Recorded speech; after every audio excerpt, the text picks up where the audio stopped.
Finance, a la shmup. What is principal?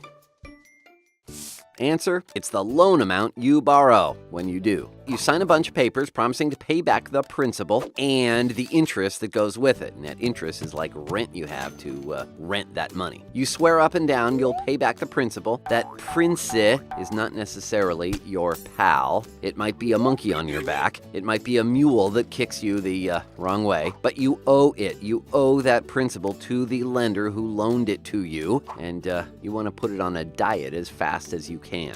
Why? Well, because when that principal shrinks, the rent you owe on it shrinks as well. All right, here's some simple math. You borrow 40 grand to buy a 3-year-old ludicrous mode-enabled Tesla with a few minor dents. And, you got a few shards of deer antler stuck in the grill there for free. You're considered a risky bet by the lenders loaning you your money or principal, partly because of the way you drive. So the rent on that principal, 12% a year or 1% a month. Big interest rates because, well, you're such a crappy driver. So on 40 grand of principal, the cost to rent that money is $400 a month or $4,800 a year. That is, just to stay even on the principal you've borrowed, you have to pay $400 every month, and that's just the interest. If you paid 30, 40, 50, 60 months of $400 a month, well, you would still owe that principal of 40 grand because all you did was pay the interest or rent on it. Ouch. But what if you went 6 months paying a full $1,000 a month? Like you had some extra dough from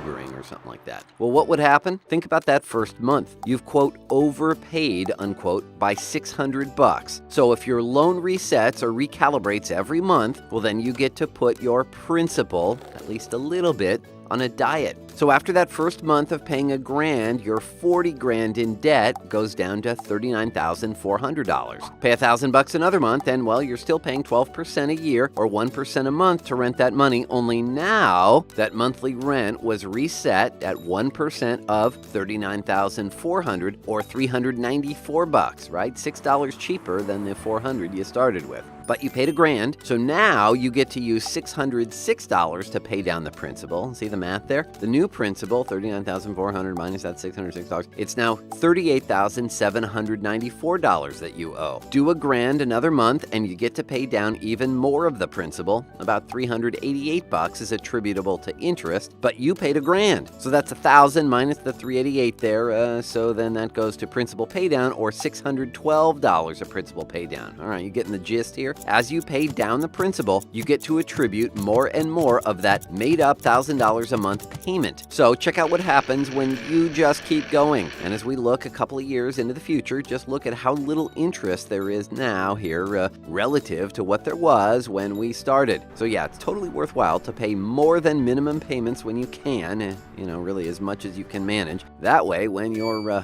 bank statement for what you owe arrives in the mail, you don't feel like a deer.